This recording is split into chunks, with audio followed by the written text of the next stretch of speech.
Key players already starting to make their return to that New Orleans Saints roster, with more expected on the way soon. How Cam Jordan and Marcus Davenport have begun to hit their stride at exactly the right time, and why Monday night's game shouldn't represent what's ahead for the New Orleans Saints. We got all that and a little bit of lanyap for you on today's episode of Locked On Saints.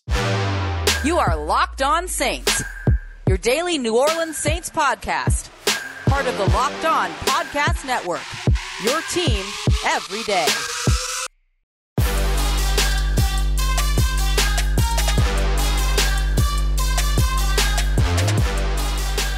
What is good, Who Dat Nation and Who Dat family? Welcome into another episode of Locked On Saints, your daily podcast covering the New Orleans Saints, part of the Locked On Podcast Network, your team every day. Thanks as always for making Locked On Saints your first listen of the day every day. Don't forget we're free and available on all platforms, including on YouTube as well. I'm your host, Ross Jackson, at Ross Jackson Nola on Twitter, Canal Street Chronicles, Locked On NFL, and here with you every single Monday through Friday on Locked On Saints. So today I want to get started in today's episode talking a little bit about what is already up ahead for the New Orleans Saints as players are beginning to return to the roster. Good news for the New Orleans Saints at this time. So I want to start off with that, as well as some of the comments that Sean Payton discussed with New Orleans media on Wednesday morning. So let's kick this off with a look at the two players that have already been activated from the COVID reserve list for the New Orleans Saints. As a reminder, the Saints played Monday night's game with 22 players on that reserve list, in addition to the injuries and unavailability that they're already sort of having to navigate and find their way through all season.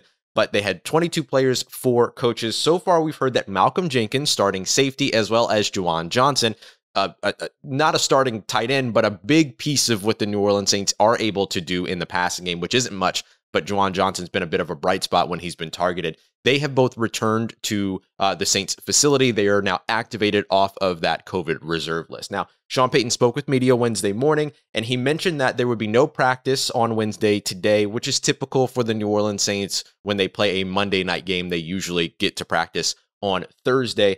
But the expectation here from Sean Payton is that had they practiced on Wednesday, that they would not have had their quarterbacks back. So Taysom Hill, Trevor Siemian, not expected to be back at this time. So we'll see what that means by the end of the day when we do see the players that end up getting activated off of that COVID reserve list, because it did sound like Sean Payton expects that some players could be back today. So let's take a look at sort of the group of players that could potentially end up being activated by the end of the day, and how the NFL's new protocols, which conveniently went into place on Tuesday after the Saints Monday night game. I know, I get it. I understand why it happened, but still I can look at it and say, of course it would happen that way. But when it comes down to it, let's just take a look and focus on what it is that the New Orleans Saints could potentially be getting back here before practice on Thursday. So the first group of players to go on the COVID reserve list after Juwan Johnson and Adam Troutman. So Adam Troutman is definitely one that could potentially come off. We know Juwan Johnson has already come off the list.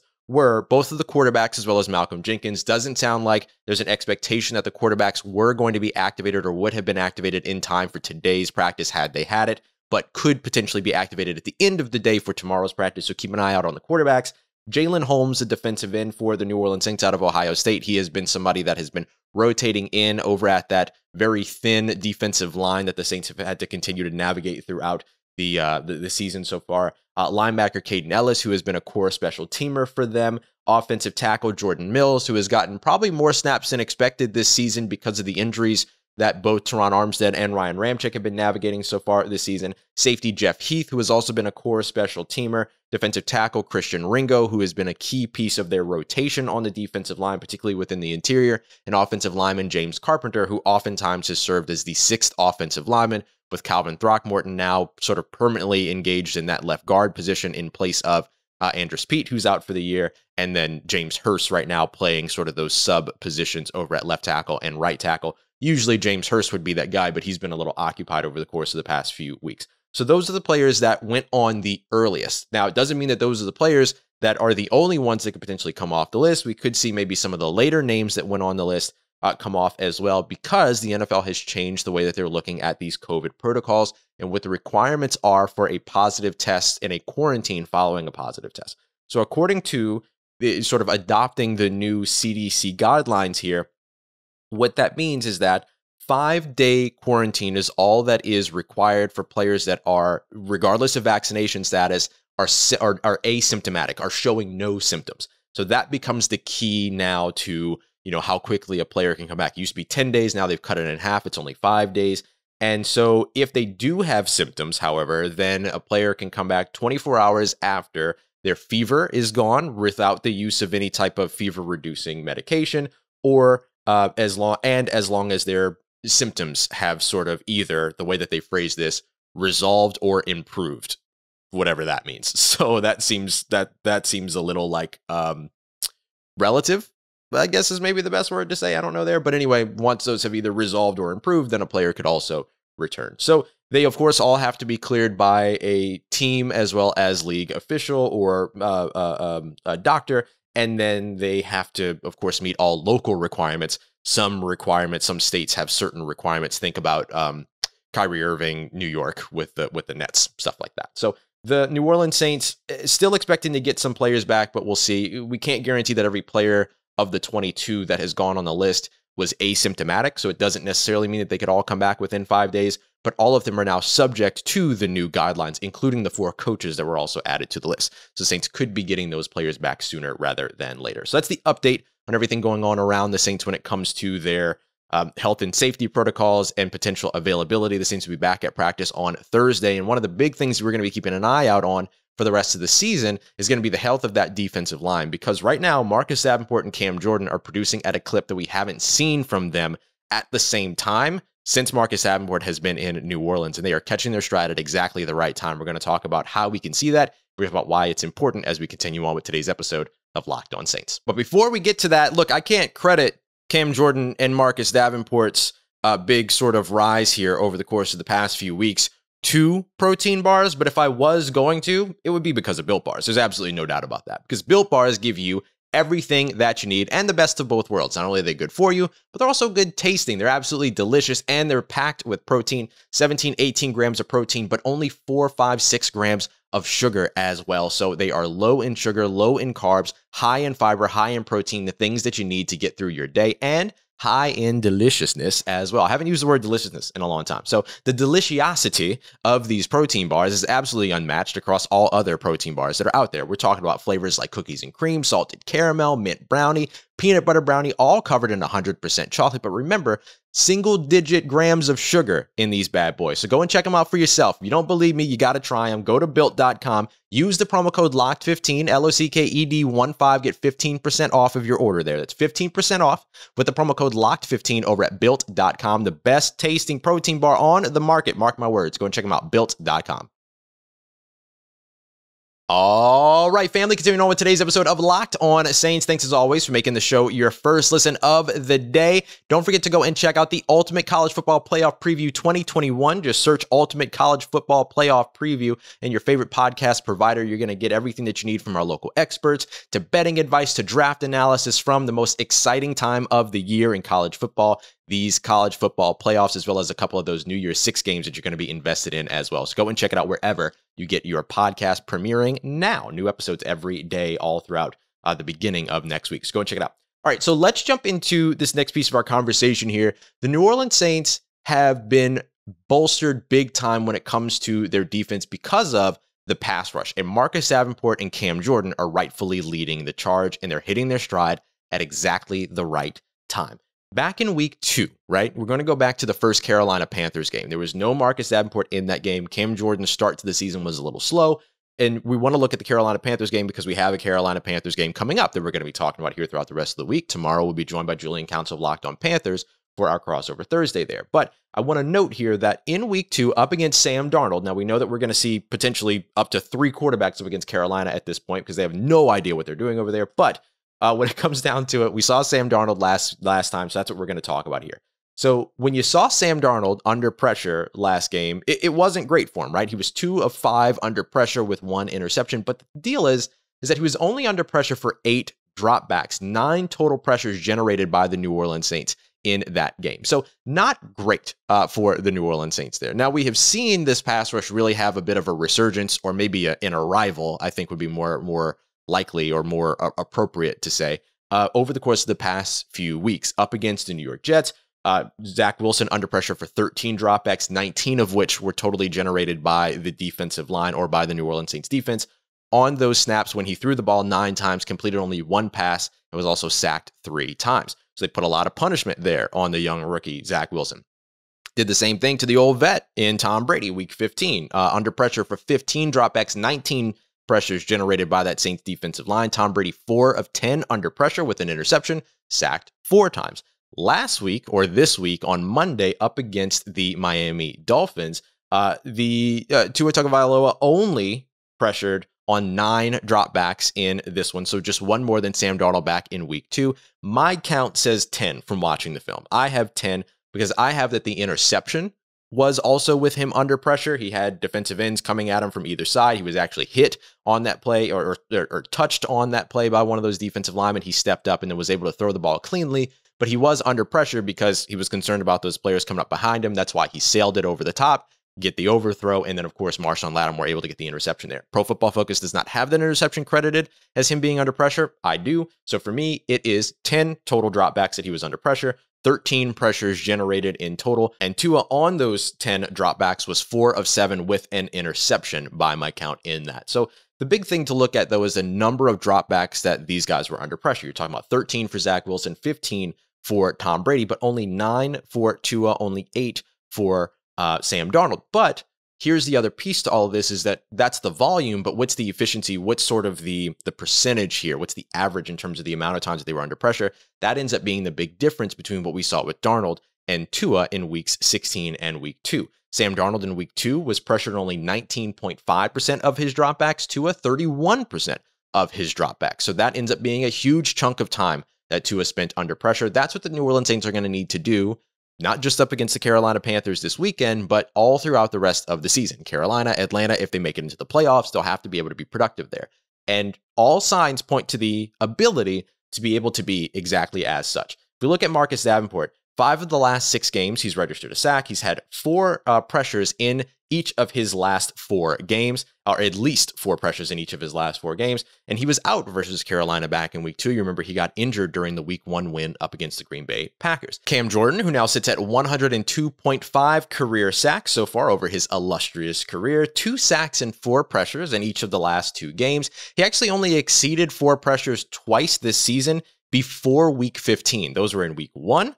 As well as in week 3 up against New England, where he had like 9 pressures in that game. But then he didn't do it again up until he got up against Tampa Bay just a couple of weeks ago. So, and he didn't have any multi-sack games at all this season until that game as well. So he's really turned it up here over the last couple of games. Over the last 2 games, Marcus Davenport and Cam Jordan have combined for 6 sacks, a pair of QB hits, as well as 17 total pressures. 17, that's 8.5 pressures over the course of the last 2 games per game. They're doing a great job. And so that's important. You can see why it's important when we talked about how it impacts the quarterbacks, knowing the quarterbacks that they're going up against this week as well in Carolina or against Carolina. When you look at Sam Darnold over the course of the season has thrown 6 interceptions to 1 touchdown when under pressure and has completed only 44.7% of his passes. Hey, Ross, you might see Cam Newton. Sure. 37.2% of his passes completed when under pressure, 1 touchdown, 1 interception. Hey, Ross, we might see PJ Walker. Absolutely.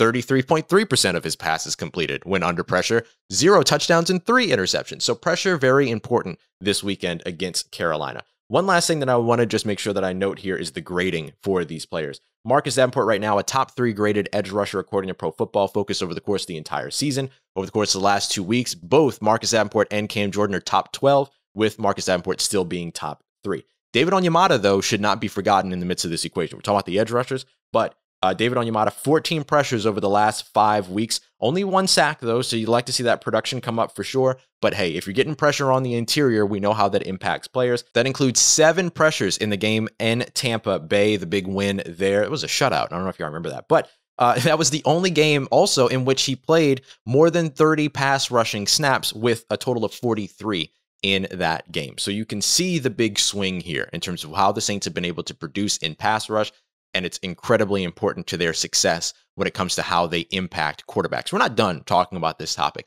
Later on this week when we get to Friday and we build our game plan in terms of going against Carolina and what they need to do to win, we're going to come back to this because there's also some things to look at in terms of the first 5 games and the last 5 games of the season and how the Saints have completely flipped in terms of the way that they produce and the way that they win against opposing quarterbacks. So we'll break that down on Friday. But this right here, this stuff right here, this is the important stuff right here. The Saints have to be able to continue to generate pressure. And right now, they're showing the upward trajectory that they need to show at this point in the season. Coming up next, we're going to wrap up the show with a good look at Monday's game and why we should just leave it in the past and why it is not at all representative of what you should expect from the New Orleans Saints for the rest of the season. We'll break that down as we continue on and wrap up today's episode of Locked On Saints. Let's get it. Who Dat Nation, wrapping up today's episode of Locked On Saints with a quick look at why Monday night's game should not be representative for anyone of what's ahead for the New Orleans Saints. The Saints are still with 2 games left, both divisional games, Carolina Panthers at home, and then they're at the Atlanta Falcons in Mercedes-Benz Stadium. So glad that we're away from the Mercedes-Benz pairing thing with the Saints and Falcons. But when it comes down to when we look at this Monday night game, I've seen a lot of people say, hey, look, the Saints season is over, pack it up. Did you see the Monday night game? They played terribly. So I want to take this time, in case you missed the recap on Monday, to just kind of talk about why this game is not representative of what you should expect from the New Orleans Saints for the rest of the season, because the circumstances under which the New Orleans Saints were subject on Monday night are temporary situations, compounding on top of permanent situations and circumstances, of course. But for the most part, they're temporary. And we're already starting to see that with guys like Malcolm Jenkins and Juwan Johnson coming back to the team off of the COVID reserve list. So let's talk about what the Saints were without on Monday and how we expect that to be different as they get ready for the Carolina Panthers on Sunday. All right, so just as a reminder, the New Orleans Saints on Monday night were without quarterbacks 1 through 3, wide receivers 1 and 2, left tackle 1, right tackles 1 through 3, and at 1.4 as well. Left guard 1, tight ends 1 and 3, tight ends 2 and 3, depending upon how you look at Adam Troutman and Juwan Johnson. On the defensive side, they were without defensive ends 3 through 6, defensive tackles 3 and 4, which massively impacts their ability to be able to rotate and stay impactful on the defensive line. Strong safety 1, who is now back in Malcolm Jenkins, as well as linebackers 1 and 2. So there are 2 of your veteran leaders at safety and at linebacker that were out in this game. And then you had a handful of key special teamers. Your kicker never got it out on this season, and they were without 4 coaches, which led to snaps from players like linebacker Sharif Finch, defensive tackle Braxton Hoyt in his second career game over the course of 2 seasons, offensive lineman Caleb Benenoch, his first offensive snaps on the field during the regular season since 2019, and offensive lineman Kyle Murphy, his first regular season snaps since 2017, literally signed the day that he played on Monday. Those things will very likely, at least many of these things, will very likely not be the case on Sunday against the Carolina Panthers. So when we look at how the Saints struggled with their rookie 4th round and 4th string, effectively, quarterback who's been inactive all season under center, with their 6th, 7th defensive tackles on the field at different times, because you've also had to shift some of the guys that man tackle over to your left tackle spot, over to your left guard spot, and a defense that didn't have a clear leader, although Pete Werner played incredibly well in terms of being the guy that was the play caller for them. We talked about that and highlighted that in yesterday's episode, but without guys like Demario Davis and Malcolm Jenkins, you're going to have a little bit of a dip over on the defensive side. And honestly, I thought the defense played well. They allowed 13 points in this game. Not terrible. So for the Saints, when I look at this, I have a lot of trouble looking at Monday's game and sort of copy and pasting that to Sunday's game against Carolina and next Sunday's game against Atlanta. I have a lot of trouble with that. And so we're not going to do that. And we're going to look at the New Orleans Saints game as they host the Carolina Panthers as a fresh slate. And we'll learn more as the Saints get more players back. Can they get their quarterbacks back? Can they get Taysom Hill back on the field? Although there does seem to be at least a little bit of an expectation that Taysom Hill will be back for Sunday's game against Carolina, which would be good news for the Saints.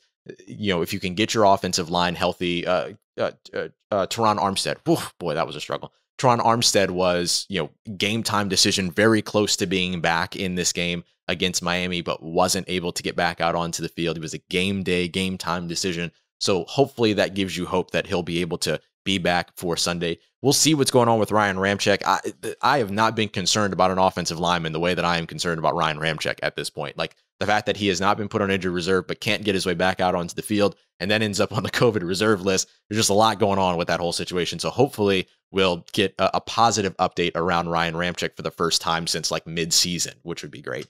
And then, we'll see what they're able to get in terms of some of these players back over on the defensive side, like Demario Davis and Kwon Alexander, so on and so forth. So you'll be hard-pressed to get me to a point where I'm willing to take Monday's game and slap what happened on Monday onto my expectations moving forward over the course of the next two seasons, or over the course of the next two games. I just can't do it, right? Because so many things in terms of the circumstances that the Saints were subject to are temporary and will very likely be at least somewhat improved before even Sunday's game against Carolina. So it's okay to have a little bit of hope. It's okay to have a little bit of optimism going into this game up against Carolina. We're going to break it all down tomorrow with our good friend Julian Council from Locked On Panthers, who's going to come through for Crossover Thursday. I wanted to save a little bit of time here at the end of the episode just to quickly talk about the passing of John Madden. Rest in peace to an absolute legend. John Madden, I don't think I would have fallen in love with the game of football the way that I did without him. Whether it was watching him and Pat Summerall, watching him in Al Michaels, whether it was playing the video games and and everything like that. Like I have a hard time trying to picture my life in learning the game of football, falling in love with the game of football without John Madden present. So look, his one of his documentaries just came out on Christmas Day. It's an unexpected passing, and honestly, it stinks, right? It sucks. it is something that it's one of those ones that really rocks you, even if you've never personally met the person, right? So I'm going to keep this brief because I've never met John Madden, and I don't want to steal away from people that actually have and were impacted firsthand by this guy. But I think most of us, people that are watching this, those of you that are listening to this, you, me, like we are all people that have been impacted directly or indirectly by John Madden. So I guess this is really just my thank you to John Madden, I suppose, but it's also a thank you to you, right? Like I wouldn't have fallen in love with football the way that I did without John Madden, and I wouldn't have been able to turn it into a career without John Madden, but I also wouldn't have been able to turn it into a career without you. So thank you for your support. Thank John Madden for everything that he did for the sport, and just rest in peace, King. Like we see you. All right, I'm just going to wrap it up for today's episode. We'll be back tomorrow, Crossover Thursday. Julian Council will build our game plan on Friday. We'll also be joined by one of our friends from WWL on Friday as well. With the Monday schedule, we usually move WWL Wednesdays to WWL Fridays, so we'll knock that out as well, and we'll be joined by one of our good friends over there. So very much looking forward to that. Very much looking forward to the rest of this week and getting you ready for the New Orleans Saints hosting the Carolina Panthers this weekend. As always, thank you so much for making Locked On Saints your first listen of the day. For your second listen, make sure you go and check out Locked On Bets with your boy Q, handicapping expert Lee Sterling. Make some of that holiday spending money that you spent over the course of the holidays. Make some of that back with your friends over at Locked On Bets. As always, y'all, for everything you need for the New Orleans Saints in between these episodes, make sure you follow me on Twitter at Ross Jackson, NOLA. Hit me up. Let me know how the family's doing. Let me know how you're living. Let me know how you're momming them. And trust you, that nation. I'll holla at you.